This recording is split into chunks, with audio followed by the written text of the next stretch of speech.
Okay, so welcome on this new TSC. Currently on the participants, Telecom Italia is not here, Orange is here, Dutch Telecom with VOOC is here, Telefonica normally will not participate for today. Vodafone, Nicoletta is not connected yet. Ericsson, Riyab, you are welcome. And Nokia is not here. So we have not reached our quorum for today, but we are welcoming other participants from Urutech, from Open Nebula, and Whitestack, and Red Hat. Hello, Ramin. Hello, Ramin, welcome. This meeting... so go ahead. Yeah. This meeting is following the Linux Foundation policies. You've got the link here. And our next TSC will be just before the KubeCon, the 26th of March. On my side, I will be in Bucharest for this date. So I will verify that Carlo can manage the call. Concerning the general news, I have no general news for today. The governing board of tomorrow has been cancelled due to many events in this period. And if someone has topics about our governance for the TSC or any work group, don't hesitate to address the topic now or at the end of the meeting, no issue. No. Okay, so we will start with work group 1. And Mark, if you can give a word on this. Yeah, so backupping Mathieu, we still have for a few weeks. So short update here. So we tagged a new, I don't know, since the last TSC, maybe 2 patch release of 1.3. So the last one is a 1.3.6. So yeah, it's mainly backports. It's also of various issues that we discovered and fixed. It's also integrate a new long-run version that was recently made available. So yeah, we are now a quite stable process to manage this backport, and this is progressing smoothly, and we have better stability. In the CI for the 1.3 release. In parallel of that, we are working for 1.4 with the target to have it for the second part of April. The release blocker that we identified for this release is the shift to Kubernetes 1.31. So the work on that is definitely in progress. I would say most of the work is done, but we still have one issue for some pipeline of upgrade with KubeADM specifically and KPM3 that some of the guys are looking at. So yeah, and we also are waiting also the Helm chart for the new long-run v1.8 release. So the v1.8.1 release is available, but the associated Helm chart is not yet available. So we'd like to integrate this in the release, and this should be made available before March, so that should be possible. Besides that, we are still working on various other features. So there is a GitHub workflow for workload cluster that is still progressing. It will probably remain as tech preview in that release. And so it's the same for the work on the immutable OS that is in progress as well for the move to Swiss-based OS for that. But same here, it will be tech preview as well. Okay, that was it for me. I don't know if there are some questions. Any question to Mark?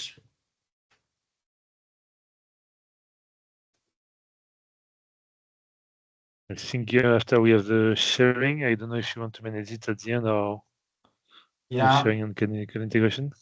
Yeah. Hello, Konstantinos. You are coming from which company?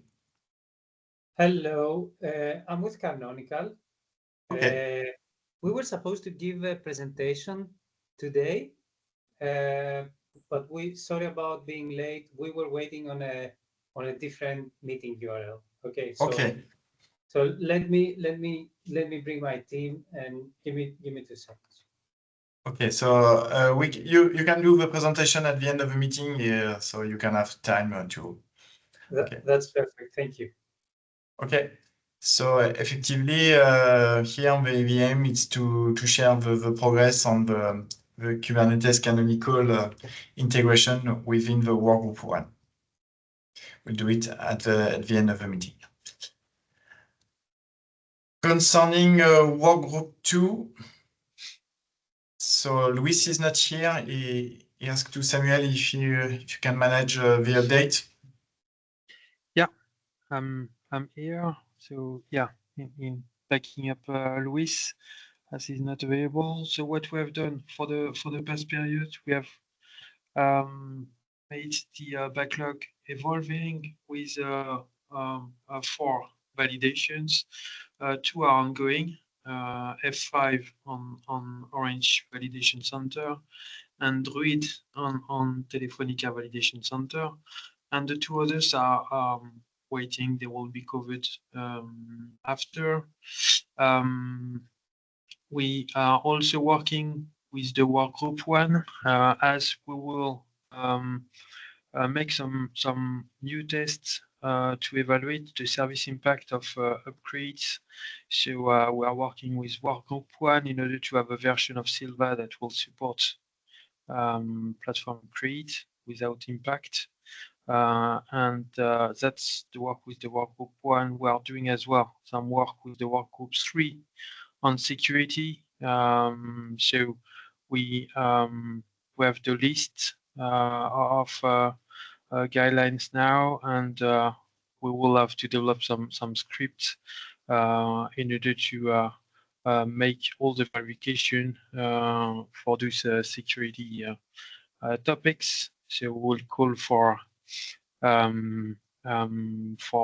help on participants in the workgroup 2 for this. And as well, in the context of the Sylva TFT at the end of this month, we are preparing some demos for platform upgrades and workload upgrade validation in order to make sure we are all aligned on what we want to test and validate.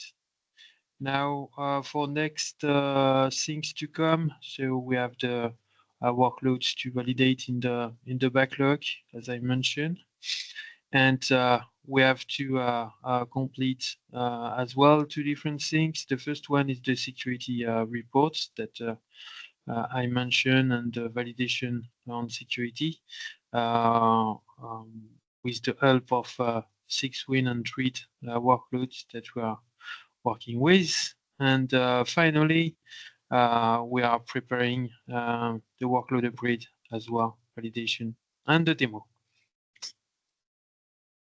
I don't know if you have questions for this work stream. Otherwise, I will leave the floor to next one. Any question to Samuel? So on my side, I'm really eager to have the results of this security report, because some of the participants around the table are really pushing for having more cloud maturity and more security rules applied on the CNF. So I think this is a very useful tool that has been developed on the workgroup 3, and now we see that on the validation center we are using it. So I think it's a good opportunity for the project to have that kind of results. Thank you, Samuel. I know that you are in a double meeting, so you can leave. Thanks all. Thank you. Concerning workgroup 3, so Mihai is not with us for 2 weeks, and so he is managing this link on the CNF requirement we just shared, and is preparing with the team a security dedicated workshop in April. So it will not be with the Sylva Dev Day, they organized a separate workshop because of the location. It will be in France, so it's an opportunity for them to be, I think, almost 10 or 12 participants. So we'll have some news of this security workshop. Concerning sustainability, Ramin? Thank you, Guillaume. We had a demo validating the latest green dashboard on existing installations. So we can see most of the information that has been proposed in the green dashboard projects has been available on the latest version. And this has been still to be providing the useful information that we can get from the edge clusters. So we had discussions how to extend the green dashboard from reporting just real-time data or historical data to do the future forecasting data. So the idea is that we providing certain AI models or statistic models to using the historical Prometheus data and to forecast for the next interval or for the next period what could be the variations of this reported projected power consumptions from different units in the network. So there's two things two technologies that we discussed. One using the statistic model, ARIMA. The other one using the foundation time series foundation models, open source time series foundation models.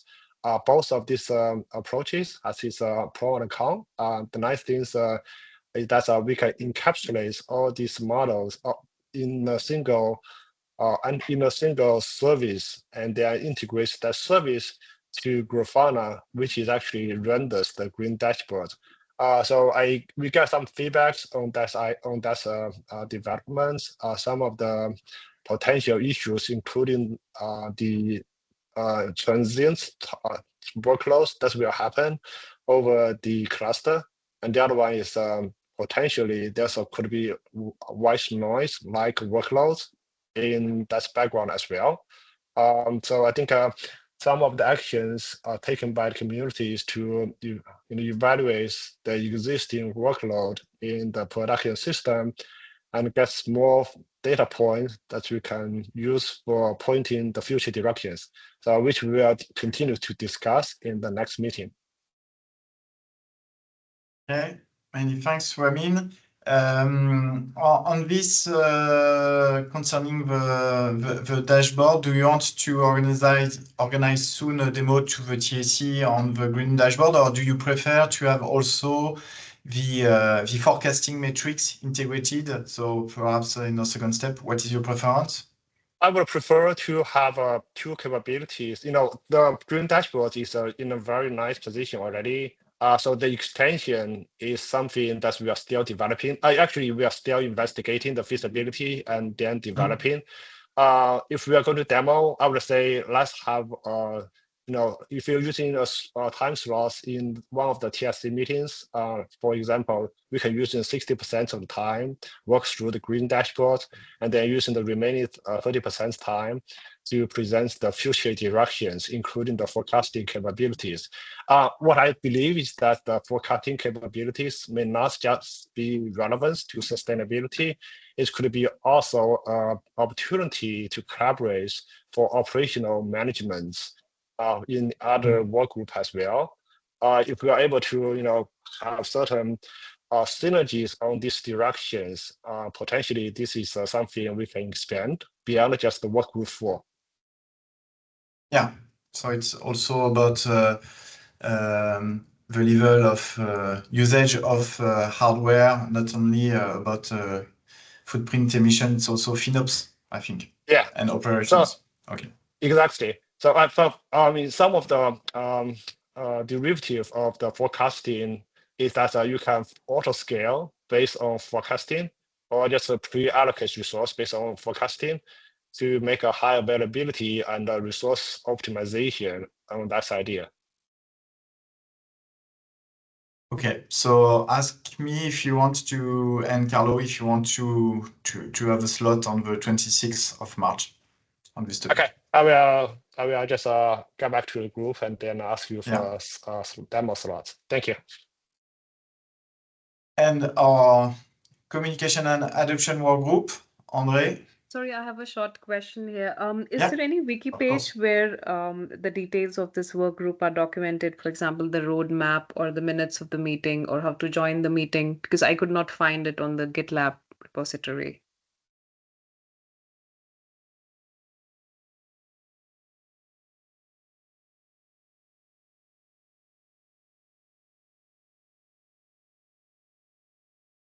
So I don't know where. So I mean, can you help me on how you are organized? So you have that kind of information, CO2 dashboard, Kepler, Green Scheduler. I don't know where are the meetings. The meeting notes is mostly on the Slack channel. Yeah, there's the Slack dedicated Slack channel.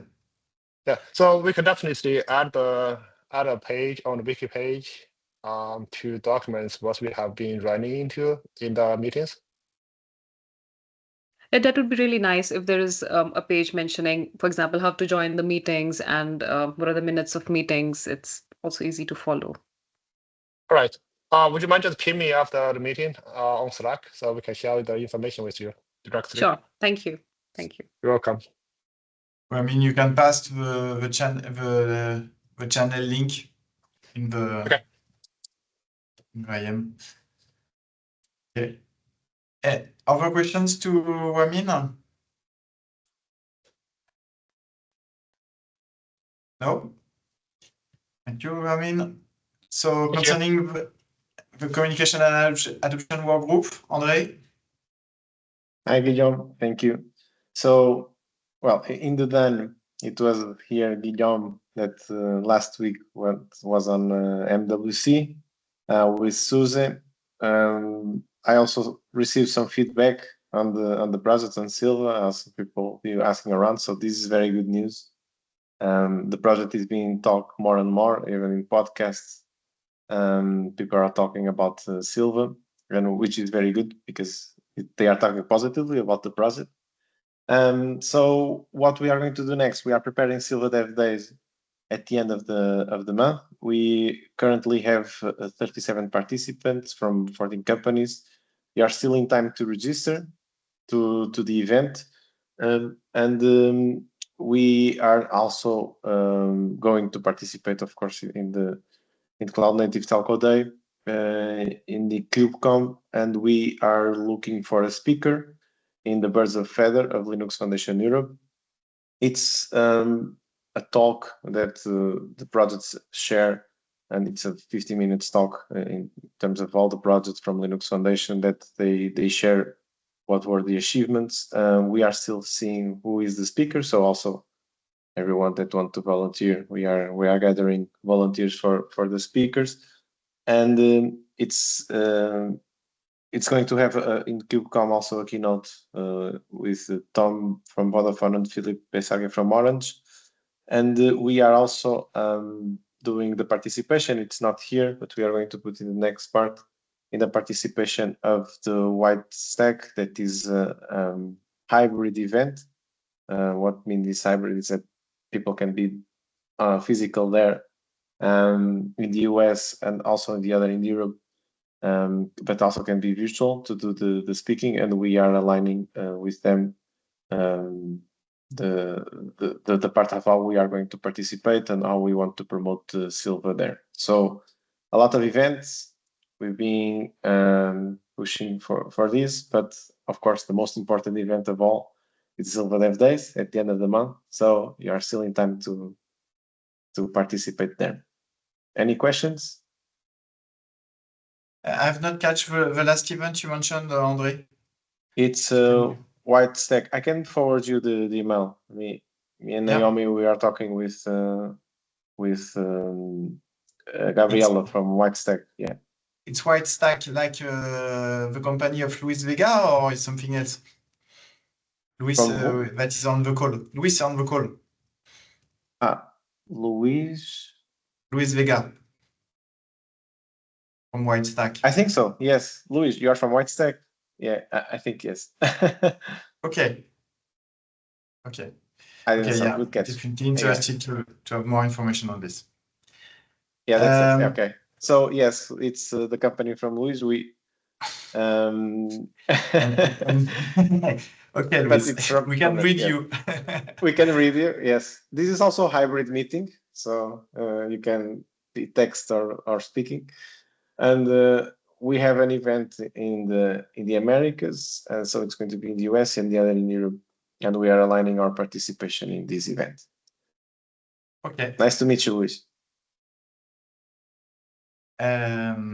Okay, many thanks, André. Just concerning birds of fever, I think we are really short in terms of timing to define a speaker. So if there are any volunteer around the bridge, if not, I can handle this. I will be there. So, yes. Yeah. So we can take the decision now. And for me, it's okay. So decision taken. It's you. Okay. You are going to be on KubeCon, right? Yeah, exactly. Okay, perfect. I manage this. Okay, concerning workgroup 6, Morgan. Yes, hello everybody. So workgroup 6 the minutes of the previous meeting have been published, and the agenda for the next meeting that will take place tomorrow is also has been published. So tomorrow we'll have an overview of the GitLab GitOps, GitLab.com GitOps for telco strategy. So by somebody from GitLab.com. So they already share and they already participate to the previous meeting and say that they're using also Flux and they integrate that for GitOps workload. So it will be interesting to have a view from non-telco, but from GitLab.com. We had also a slot, so we have the chance to have, because there was a cancel at the last minute, but it was possible to include a presentation and a demo from a tool to audit workload platforms requirements. So it's in line with the previous discussion we have with how do we ensure that the Sylva requirement meet the CNF prerequisite, and how do we assert that the security is okay. So there was a demo pushed also by Telefonica on made by Martin Francis from Huawei. So we'll have this demo. We will also keep some minutes, and the invitation is still open to get the feedback from telcos that were not very active for the moment, or are not very active for the moment in the working group, but they already indicate that they start their GitOps journey. So I would like to, open the floor to more to Telefonica, TIM, or Telecom Italia, Vodafone, or the other participants in order to just to exchange on their expectation on the working group. For people who are new on the bridge, so this working group is the end user working group, telco GitOps end user working group. So the idea is also to share our feedback, our concerns, the tools, some implementation in order to try to resolve some issue dealing with the day-to-day management of telco workload using GitOps. So we will open the floor to new voices, and the idea is to have more people involved. Even if today I think the different discussion we have so far, and mainly the contribution and from Deutsche Telekom and Swisscom, Orange, I think were useful for all the participants, not only the main contributor. And we start having also a contribution from the industry. So we already used to have from controlplane.net, but we will have GitLab.com next time. And the last topic is admin stuff. So today we plan to have a vote for the guideline on OCI artifact delivery. We don't have the quorum, so it's not a big deal, but I will put in the chat, I merge the merge request, not to say that it has been voted or accepted or approved, just because the rendering is easier for people that are not used to review the Markdown in a merge request. So it's still possible to give feedback until we have an official vote. So for that, we need to have an official, the full quorum. But the version is available, and I will put the link in the chat. I also invite people from the vendor, not only the telco, to review it. As indicated last time, it's guideline from a user group, so it's not a standardization document. So sometimes these kind of documents are a bit hard to understand because people expect to be a very more precise like standardization. So it's not our role, and there are standardization body for that, explaining what OCI artifact must be, and that are very complete. So we reference this kind of document. The approach is to have something more pragmatic regarding our everyday activities, trying to implement GitOps in real in our networks. And so that's more a kind of a set of recipe and best practice coming from the field that we try to publish in this guideline. So I would like to thank Deutsche Telekom, Swisscom again, Orange for their contribution. And feel free to review it. And when you will have the quorum, we will review the document for a vote. And that's it for me.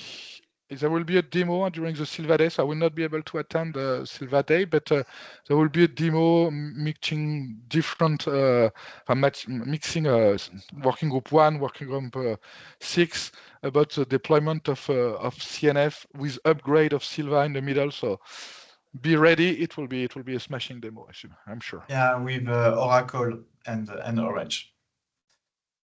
Thank you. I shared the link of the guidelines, the software delivery guidelines. So this is what you'll find in the chat. Thank you for this, Morgan. Any question to Morgan? Just clarity. Those guidelines you said are not agreed upon yet. Those are just there for review, or are those guidelines? Yeah, they have been published for review. So okay. Usually we would have to have the acceptance approval in Git, and when it would have approved, we would have merged and it would have been approved. But some participants of the TSC found difficult to read the markdown in merge request, so that's why we decided to merge it. So it's published, but it's not officially validated, and it's not endorsed by a TSC. When it will be the case, we will add that it has been endorsed by TSC in the documentation. For now, it's just for review. And if you want to make review and comment, you can open also a merge request towards the document, or I can create directly the merge request in GitLab for that. But again, don't expect a full standardization document. So if that's what you expect, that's not the case. That's just, but it's open for review, and it has not been validated yet. Yes. Okay. Many thanks, Morgan, for this clarification. Our last topic is concerning Workgroup 1. We are pleased to welcome Adrian and Konstantinos on this. So I will promote you on presenter, or if you're okay. Hi, everyone. So it's Adrian that's going to do the presentation. Okay. Hello.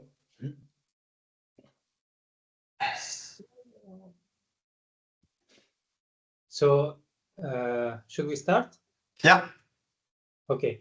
So pleased to meet you, everyone. In Canonical, we have a few Kubernetes distributions, and we have been working the past few months on bringing one of them into Sylva as an option to Sylva.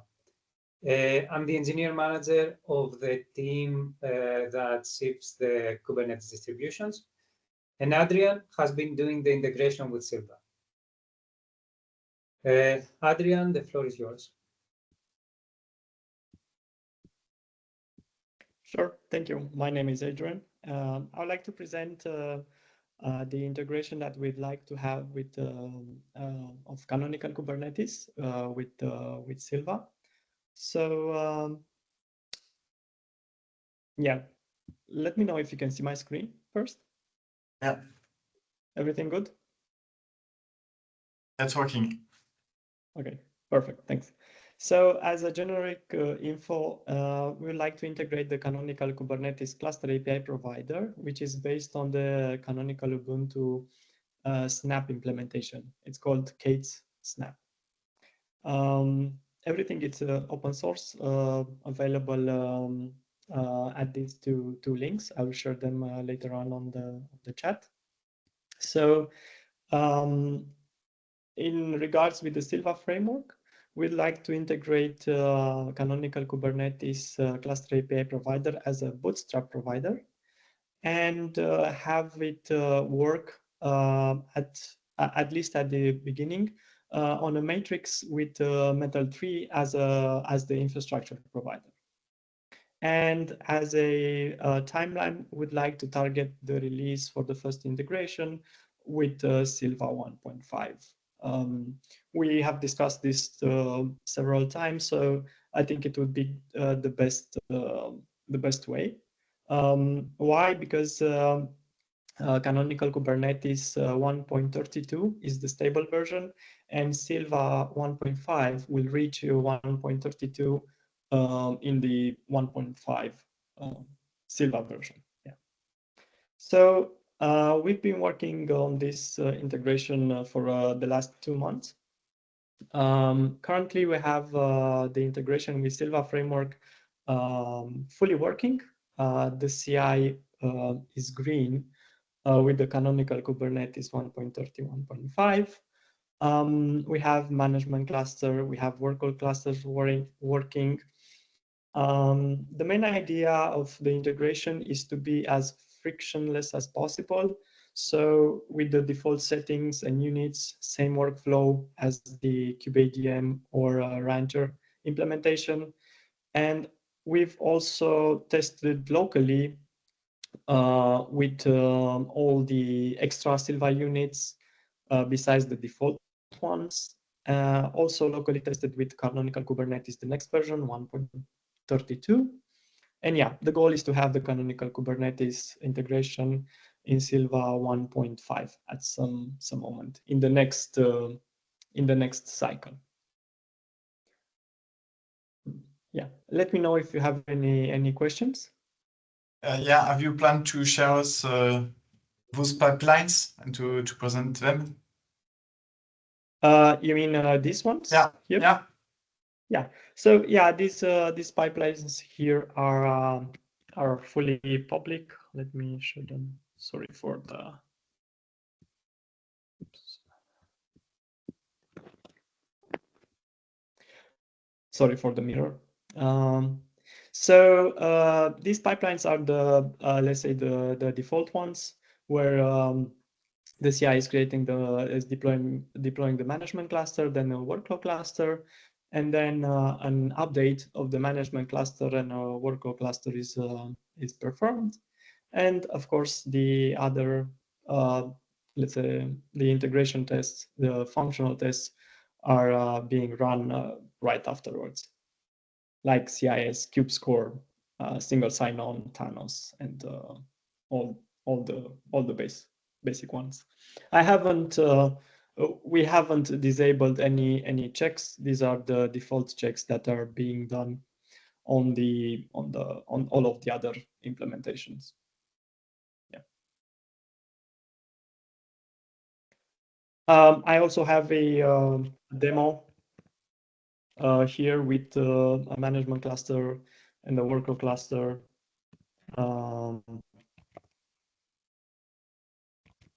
If anyone wants to see something or look at something, it was impossible to squeeze it in a 5 minutes presentation, as it takes at least 1 hour and something to deploy all the management and the workload cluster. But you can see here everything is working fine with management cluster for node and workload cluster of the same thing for nodes.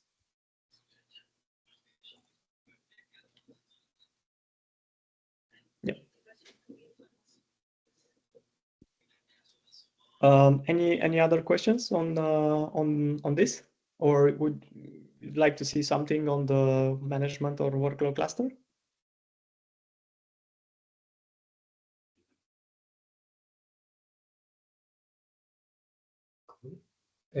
Benjamin, who's the product owner of this effort, has joined this meeting. So Ben, welcome. If you have any comments, anything you could add, you would want to add. Not really. This is the combination of efforts from the engineering team to integrate our products with the Sylva pipeline, and we've been able to successfully do it. We are excited to do it for the next release as well, to integrate with the latest 1.32 release of Kubernetes. And we are keen to get your feedback on this, and also to understand whether you plan to use this specific pipeline based on canonical Kubernetes for some of your projects, maybe for the certification of CNFs. That would be of great value for us. Thank you, Benjamin. Any question to the canonical team? Okay, so you can continue, Lado. Sorry. Sorry, can I continue? Yeah. Okay, perfect. So just a quick short note. We've also tested a lot of other units locally, like Multus, KubeVirt, KubeVirt SVMs, Gitea, Loki, Trivi. Everything works works fine also. And work has been already done to upstream everything. Because the CI is working, then everything is in MRs or already merged. So we are fully prepared. There are a few, let's say, ironing things to iron out, but everything is already upstream and functional, as you could see the CI. No corners, let's say, were cut on this implementation. And as Benjamin said, we'd like to join the effort of or to test NFVs and all the production grade deployments or scenarios to test it out on the canonical Kubernetes.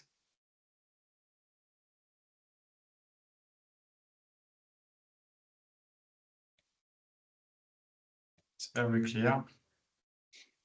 Okay, many thanks for this feedback. If there are some comments or questions to this product team? No? Maybe I have one question, Guillaume. Just coming back on the initial premises, implementing the bootstrap provider for canonical. Could you elaborate this, Kate? Could you elaborate why it was necessary to go with the bootstrap provider? What's the specific in Ubuntu snap distribution that requires that? Should I take this? Yes. Okay, so the bootstrap provider, the cluster API providers in general already existed. We did not implement them for the Sylva project per se.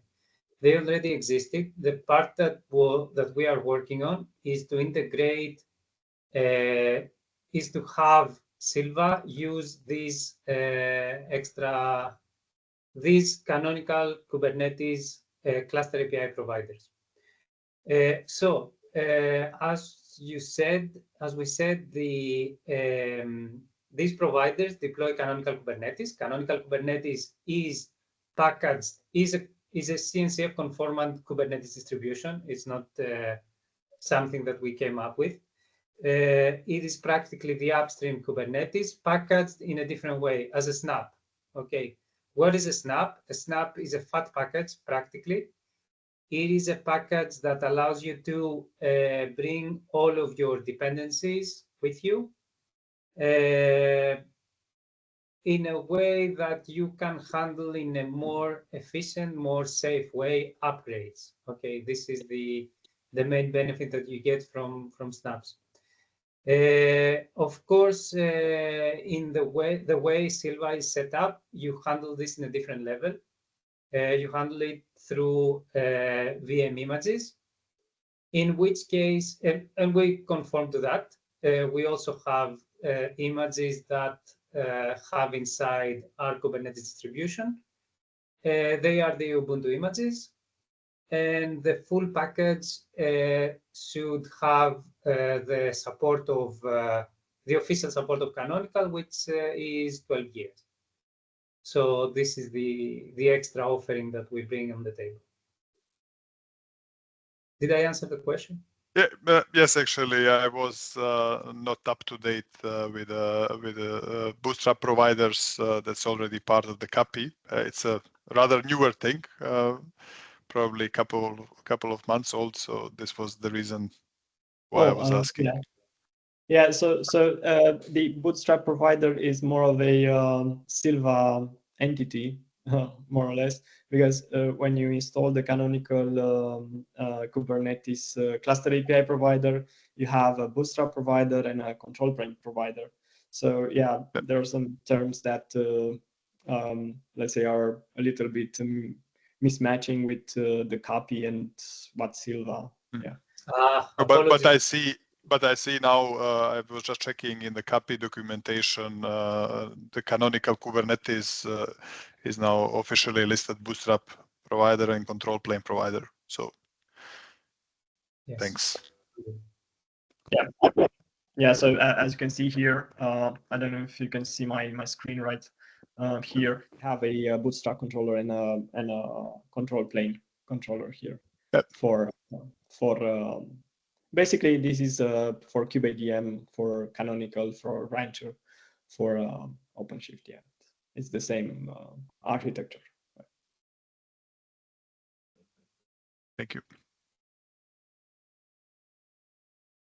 So on the next step, I'm not an expert on my side. Is there on what you have done? Is it only for the deployment, or if we want to upgrade deployed workload, is it already working, or do you need to work this in the next step on the Sylva 1.5? Is it only the day one, or also integrating the day two, what you have done? So related to the rolling upgrades that Sylva supports, the code is already in the MRs.